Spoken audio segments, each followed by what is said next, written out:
Welcome back viewers. आज पश्चिम बंगाल में जबरदस्त एक्शन का दिन है, जबरदस्त हलचल है। आज ममता बनर्जी ने कल जो छात्रों का प्रदर्शन हुआ उसमें जिस तरीके की हिंसा हुई, टकराव हुआ पुलिस के साथ, और आज बीजेपी के प्रदर्शन में जिस तरीके की वायलेंस हुई, गोली भी चली, बम भी चला और सड़कों पर टकराव बीजेपी कार्यकर्ताओं और पुलिस का, कई कई जगह बीजेपी और टीएमसी के कार्यकर्ता आपस में टकरा गए। उस सब के बीच ममता बनर्जी आज एक रैली में बोली हैं और ममता बनर्जी ने हर आरोप का A to Z जवाब दिया। कहा केस मेरे पास नहीं है, मेरी पुलिस के पास नहीं है, आपकी मोदी जी आपकी सीबीआई के पास है, दिलाओ फांसी। मैंने तो मांग की थी, आप दिलवाइए फांसी, इंसाफ दिलवाइए। 16 दिन से सीबीआई क्या कर रही है ये बताइए। उन्होंने सारा का सारा मामला उठाकर अपनी सरकार से मोदी जी की सरकार के खेमे में डाल दिया कि अब आप जवाब दीजिए। जो लोग सड़कों पर उतरे उन्होंने कहा पहले तो ये छात्री नहीं है कल जिन्होंने प्रदर्शन किया, छात्र ऐसा नहीं करते, छात्रों को क्या सचिवालय का रास्ता नहीं मालूम, इनको तो बुलाया गया था, इनको फोन पर बुलाया गया था प्रदर्शन करने के लिए, मतलब बीजेपी वालों ने बुलाया था। फिर उन्होंने ये भी कहा कि इससे हासिल क्या करोगे, इस प्रदर्शन से हासिल क्या करोगे,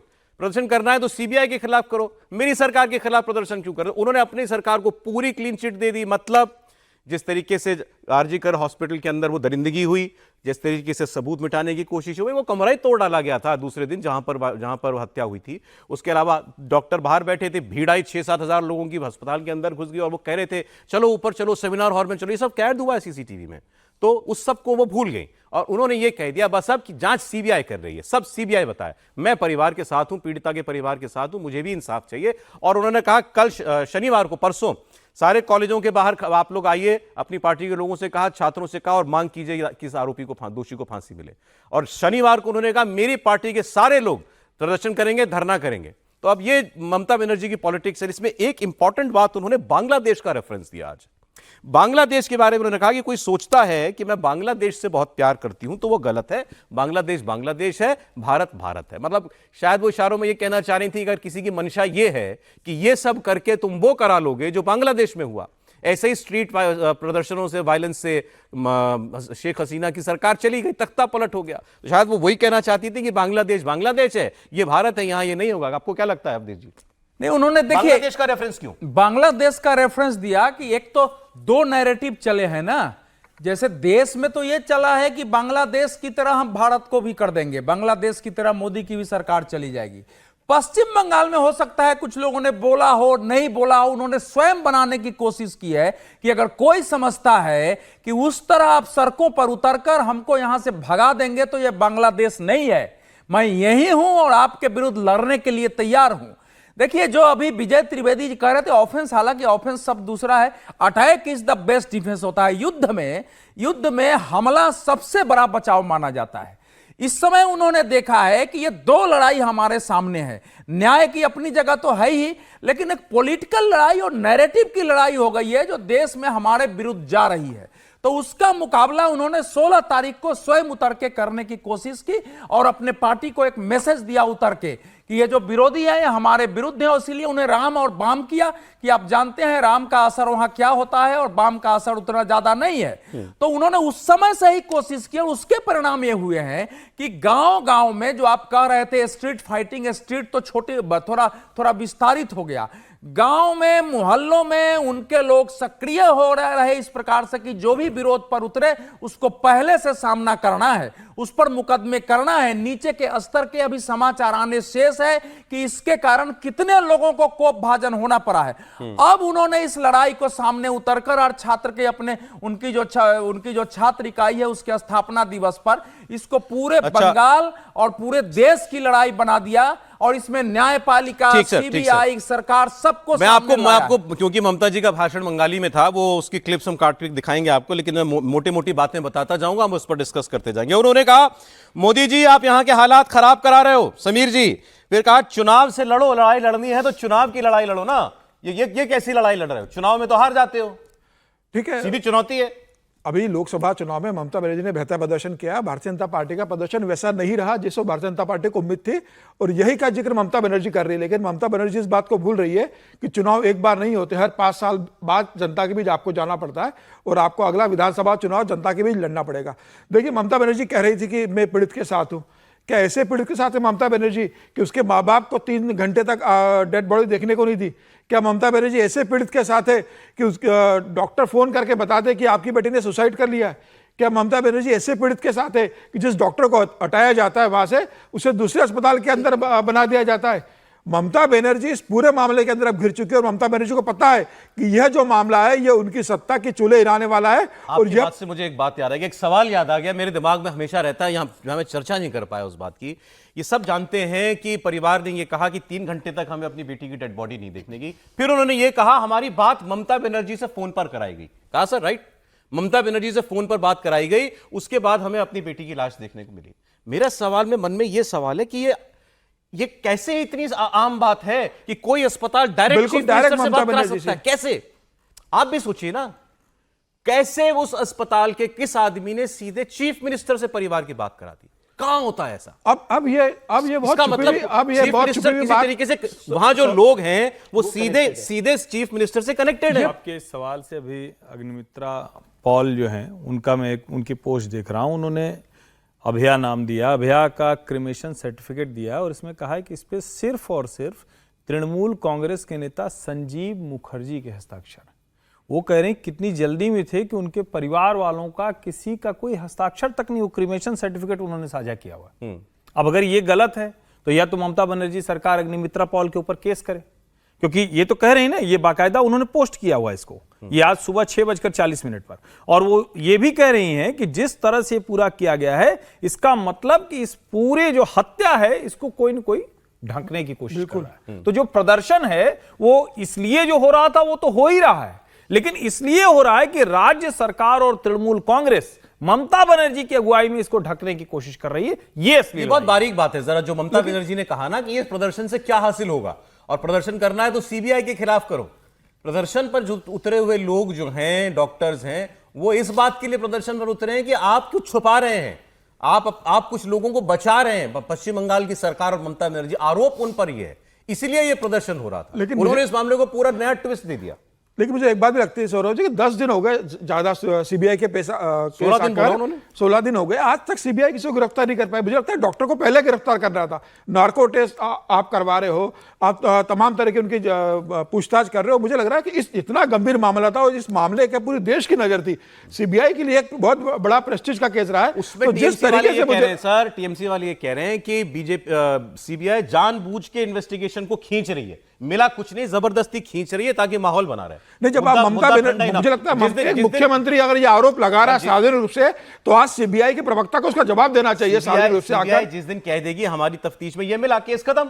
नहीं, लेकिन आज जिस तरीके से आरोप लगाया ममता बनर्जी, एक मुख्यमंत्री अगर सार्वजनिक रूप से कहता है कि सीबीआई इस मामले को ढांकने की या लंबा खींचने की कोशिश कर रही है, तो ये सीबीआई की तो एक बड़ी एजेंसी है ना, उनके ऑफिशियल प्रवक्ता होते हैं। सीबीआई को इस बात का जवाब देना चाहिए आज कि भाई जो ममता बनर्जी ने आरोप लगाया वो सरासर गलत है। और ममता बनर्जी तो चाहेगी कि इस मामले के अंदर कोई सीबीआई किसी कंक्लूजन पे पहुंच नहीं पाए जिससे ममता बनर्जी को कहने के लिए आसानी हो जाए। क्या मिला अब तक? बिल्कुल। तो मुझे लग रहा है कि अब सीबीआई को इस मामले को लेकर बहुत तेजी से कार्रवाई करना चाहिए और अपना पक्ष रखना चाहिए सामने।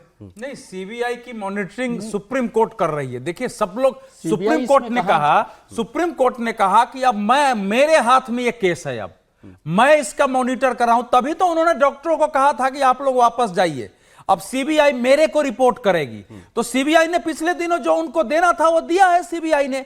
अब इस समय सीबीआई काम कर रही है सुप्रीम कोर्ट के मॉनिटर में। ममता बनर्जी सीबीआई पर आरोप लगा रही हैं, तो साफ है कि अब सुप्रीम कोर्ट को भी कुछ की मामला है, सुप्रीम कोर्ट को उनके वकीलों से पूछना चाहिए। सर चले सब कुछ ठीक, डर इस सब से लगता है जो स्क्रीन पर इस वक्त दिखाई नहीं, आप ये लाठी डंडे लेके दोनों तरफ के लोग जब कोलकाता में हावड़ा के दृश्य आपको दिखाई दे रहे हैं। पश्चिम बंगाल में 2011 के पहले का भी, 2011 के बाद जब से बीजेपी लगभग 2016 से जब से बीजेपी थोड़ी स्ट्रांग हुई है, ये गांव मोहल्ले मोहल्ले का दृश्य है। लोगों को तो पंचायत चुनाव में टीएमसी के विरुद्ध वोट डालने के कारण गांव छोड़ना पड़ा है, घर जलाए गए हैं, दुकान जलाए गए हैं, हत्याएं हुई हैं, पुलिस के मुकदमे हुए हैं। उनको मालूम है कि यहां का शासन हम ऐसे ही चलाएंगे और ऐसे ही वो शासन चला रही हैं। अब बीजेपी को अगर मुकाबला करना है, क्योंकि बाकी पार्टी है नहीं, तो बीजेपी को पश्चिम बंगाल के लिए अपनी अलग रणनीति, अलग स्ट्रेटेजी, अलग मुहावरे, अलग भाषा और कुछ लोग ऐसे ही तैयार करने पड़ेंगे। गोली वाला विजुअल लीजिए जरा, ये गोली वाला विजुअल जो है सर, ये कहां होता है, कहां होता है ये?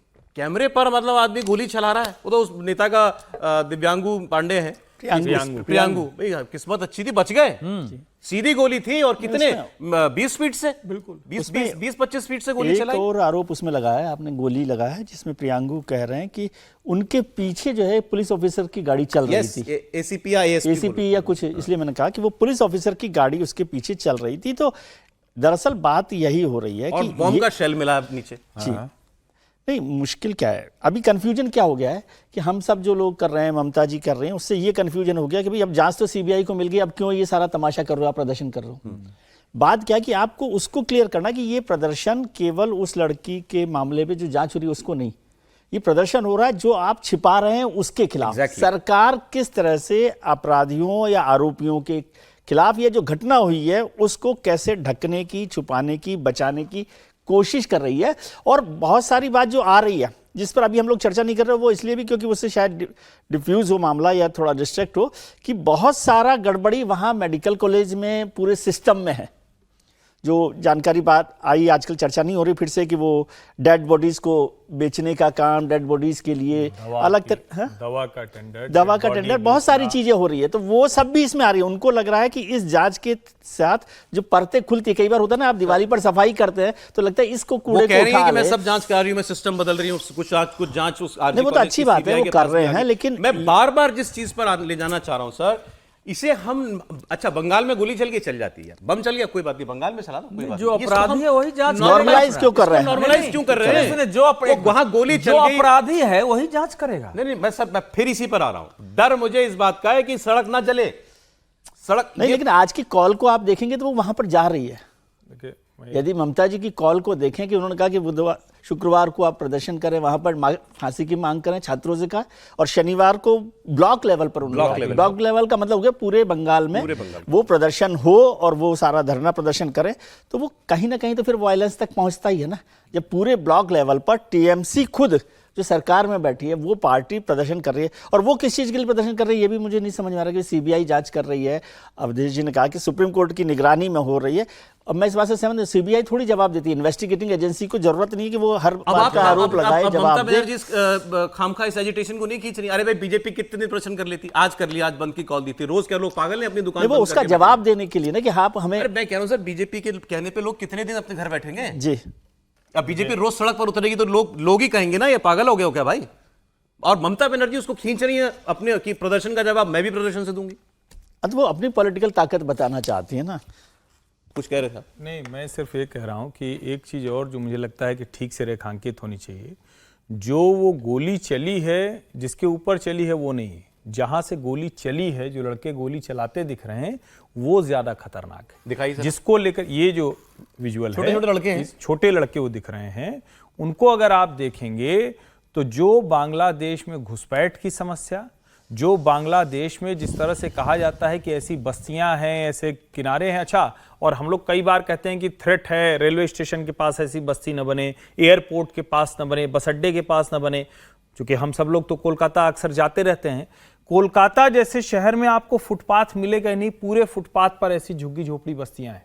यानी कितने बड़े थ्रेट पर, कितने बड़े इंटरनल सिक्योरिटी के खतरनाक टाइप के वाले मुहाने पर हम लोग बैठे हैं। हम एक बॉम्ब शेल की बात कर रहे हैं, इसका मतलब यह कि ये सारी बस्तियों में कहां कहां ऐसी चीजें हो रही होंगी इसकी कल्पना नहीं।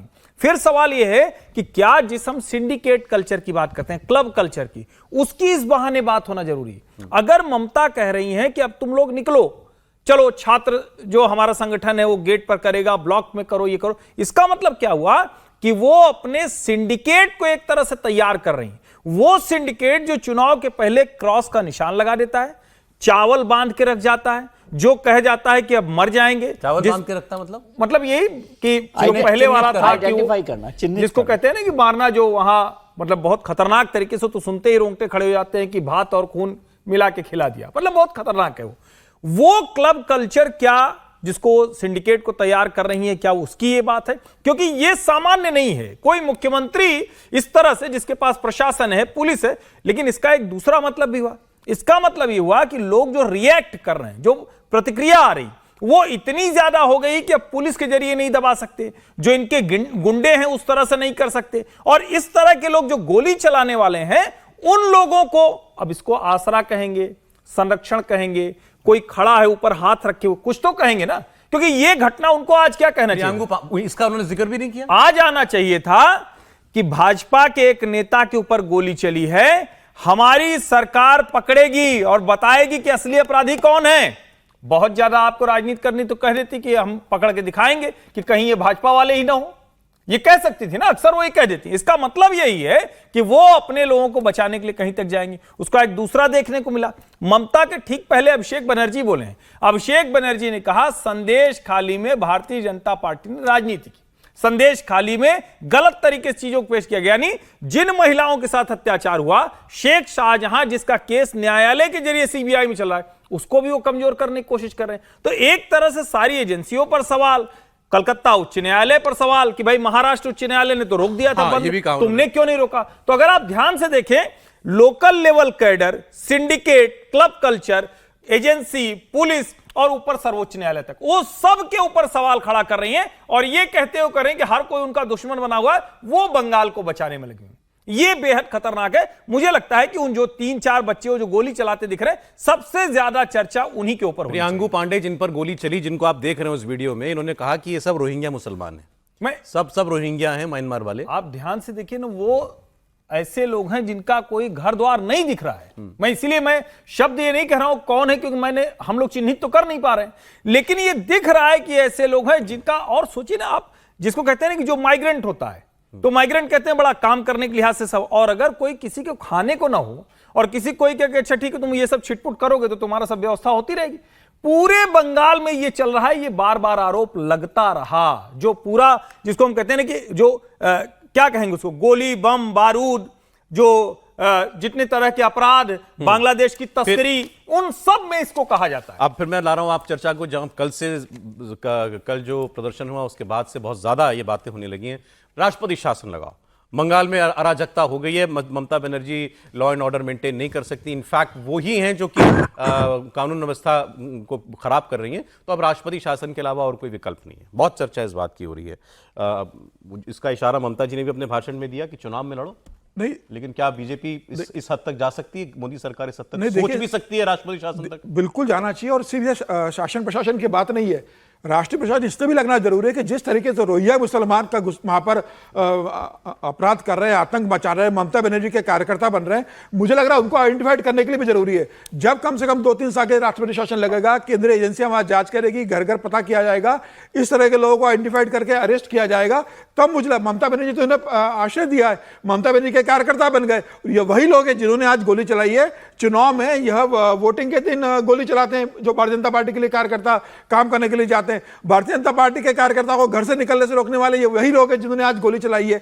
तो ममता बनर्जी का तो ये वोट बैंक के साथ एक कैडर तैयार हो गया है कि किस तरीके से भारतीय जनता पार्टी को सत्ता में आने से रोकना है। और जो कहा जा रहा है कि 30 से 35% का स्ट्रांग वोट बैंक ममता के साथ इकट्ठा हो गया है, तो जिस ममता के साथ 30% का वोट बैंक हो गया है, ममता बनर्जी इन्हीं उपद्रवी तत्वों के साथ अपने वोट बैंक को 40% तक ले जाने की कोशिश करी है कि जिस दिन 40% का वोट बैंक बीजेपी चुनाव में कभी नहीं जीत पाएगी। यहाँ नहीं जीत सकती ऐसा नहीं है, लेकिन जिसके साथ 30% का इस तरह का वोट बैंक कमिटेड तैयार होगा, उसके संग आपको जीतने के लिए कितनी मेहनत करना पड़ेगी कि आपको उस तरह का वोट बैंक कमिटेड तैयार करना पड़ेगा। चली है ना बीजेपी के नेता प्रियांगु पांडे, इनसे हमारे सहयोगी ने बात की है, तो उनकी पूरी बातचीत आपको मैं सुनाता हूं।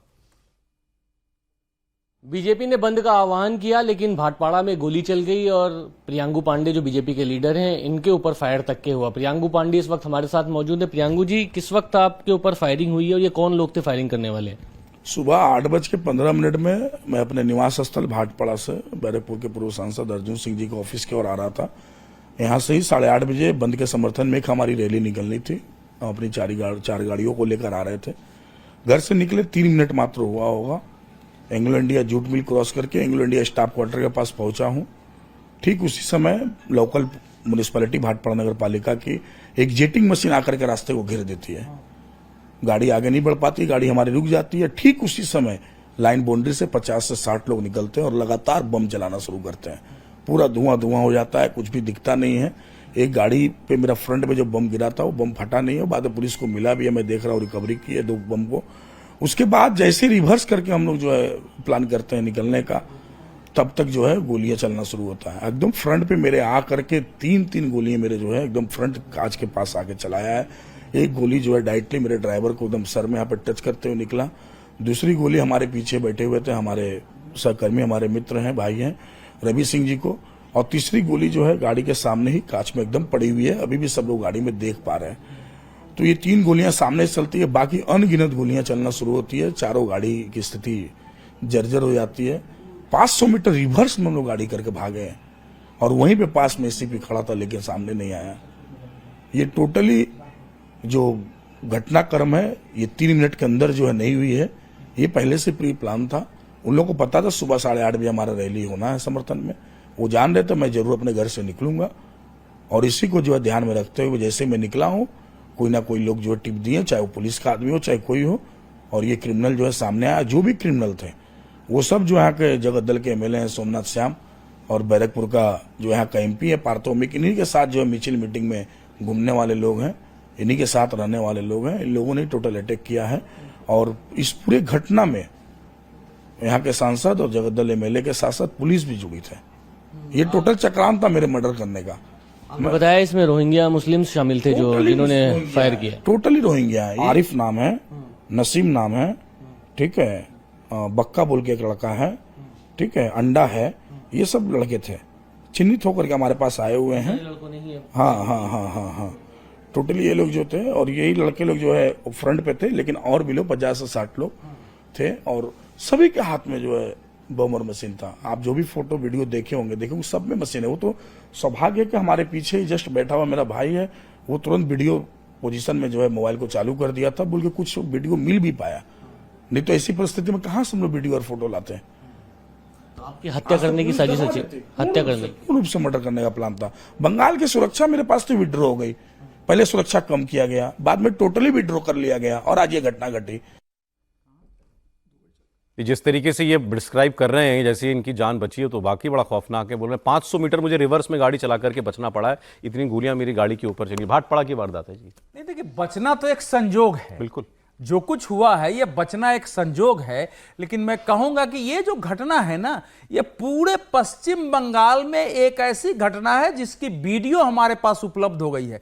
इस प्रकार के लोगों को गोली चलाते, बम चलाते, पत्थर फेंकते, आग लगाते, चाकूबाजी करते, मारते, लोगों को घर से उठाते पश्चिम बंगाल में इस समय आम दृश्य है वहां, जो कि आ नहीं रहा है। अब इस समय देखिए ये जो पूरा घटनाक्रम है कि ममता बनर्जी कह रहे हैं उसका सब लोगों ने विश्लेषण किया। मैं आपके कार्यक्रम में लगातार कह रहा हूं कि इस पूरी घटना ने बता दिया है कि सत्ता के केंद्र से लेके नीचे तक एक पूरा माफिया और अपराधियों का तंत्र खड़ा हो गया है। अगर हॉस्पिटल में वसूली है तो वो नीचे से ऊपर तक जा रही है, उसका पुलिस भी उससे जुड़ी हुई है, उससे वहां का प्रशासन जुड़ा हुआ है, पॉलिटिशियन जुड़े हुए हैं, तृणमूल कांग्रेस के लोग जुड़े हुए हैं, वॉलंटियर्स जुड़े हुए हैं। ऐसी सत्ता से लड़ना कठिन है। वो एक बार कहेंगे कि उठो तो ये जो निहित स्वार्थी तत्व, जो अपराधी तत्व इतने साहस है उनको कि पुलिस नहीं बिगाड़ेंगे, ये किसी को मार सकते हैं, किसी से युद्ध कर सकते हैं। क्योंकि ममता बनर्जी के सत्ता जाने का अर्थ होगा कि इनकी हैसियत और इनका जो नॉर्मल जीवन है उसका खत्म हो जाना। ये इस समय पश्चिम बंगाल की सत्ता का प्रतीक है। देखिए अब इसमें राष्ट्रपति शासन जो है इसका समाधान है या नहीं है ये एक विषय है, लेकिन ये लंबी पॉलिटिकल लड़ाई का विषय मैं कह रहा हूं और ये लड़ाई इस तरीके से सामान्य धरना आज ममता बनर्जी ने जो कुछ कहा इसका जवाब देखिए क्या आता है भारतीय जनता पार्टी की तरफ से। और जो बात पहले हुई थी इंडिया ब्लॉक की बाकी पार्टियां वो कुछ बोलेंगी क्या इस सारे मामले पर? 2 दिन से तो कोई नहीं बोला, सब खामोश है।